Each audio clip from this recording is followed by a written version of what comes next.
ನಮಸ್ತೆ, ಎಜಿ ನ್ಯೂಸ್ಗೆ ಸ್ವಾಗತ. ಸಚಿವೆ ಲಕ್ಷ್ಮೀ ಹೆಬ್ಬಾಳ್ಕರ್ ಪುತ್ರ ಮೃಣಾಲ್ ಹೆಬ್ಬಾಳ್ಕರ್ ಸೋಲಿನ ಹಿನ್ನೆಲೆ ಬೆಳಗಾವಿಯಲ್ಲಿ ಮಾಜಿ ಸಚಿವ ರಮೇಶ್ ಜಾರಕಿಹೊಳಿ ಪ್ರತಿಕ್ರಿಯೆ ಕೊಟ್ಟಿದ್ದು, ಜಗದೀಶ್ ಶೆಟ್ಟರ್ಗೆ ಟಿಕೆಟ್ ಕೊಟ್ಟ ನಂತರ ಸ್ವಂತ ಹಣ ಖರ್ಚು ಮಾಡಿ ಕಾರ್ಯಕರ್ತರು ದುಡಿದಿದ್ರು.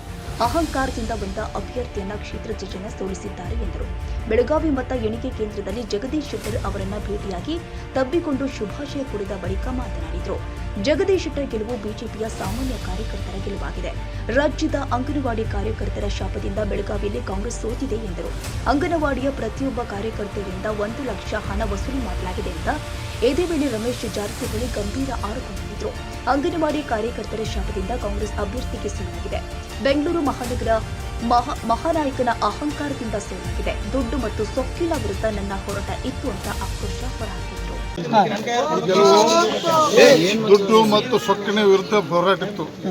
ಒಬ್ಬ ಸಂಭಾವ್ಯ ವ್ಯಕ್ತಿ ಅನ್ಯದಂಥ ವ್ಯಕ್ತಿಗೆ ಟಿಕೆಟ್ ಕೊಟ್ಟ ನಂತರ ಬಿಜೆಪಿಯವರು ಎಲ್ಲ ಸಾಮಾನ್ಯ ಕಾರ್ಯಕರ್ತ ಸಹಿತ ತಮ್ಮ ಸ್ವಂತ ದುಡ್ಡಿನಿಂದ ಸ್ವಂತ ಮನೆಯಿಂದ ಊಟ ಮಾಡಿ ಕೆಲಸ ಮಾಡಿ ದುಡ್ಡಿಗೆ ಅಹಂಕಾರವಾದಂಥ ಕ್ಯಾಂಡಿಡೇಟ್ಗೆ ಸೋಲಿಸ್ಯಾರ. ಇದು ಭಾರತೀಯ ಜನತಾ ಪಾರ್ಟಿ ಸಾಮಾನ್ಯ ಕಾರ್ಯಕರ್ತರು ಮತ್ತು ರಾಜ್ಯದ ಮತ್ತು ಏನಾದ ಕಾರ್ಯಕರ್ತರ ಶಾಪದಿಂದ ಸೋಲು. ಬೆಂಗಳೂರಿನ ಕಾರ್ಯಕರ್ತ ಪ್ರತಿಯೊಬ್ಬರಿಂದ 1 ಲಕ್ಷ 2 ಲಕ್ಷ ವಸೂಲು ಮಾಡಿದಂಥ ಒಂದು ಅವರ ಶಾಪದಿಂದ ಇವತ್ತು ಸೋಲಾಗೈತಿ.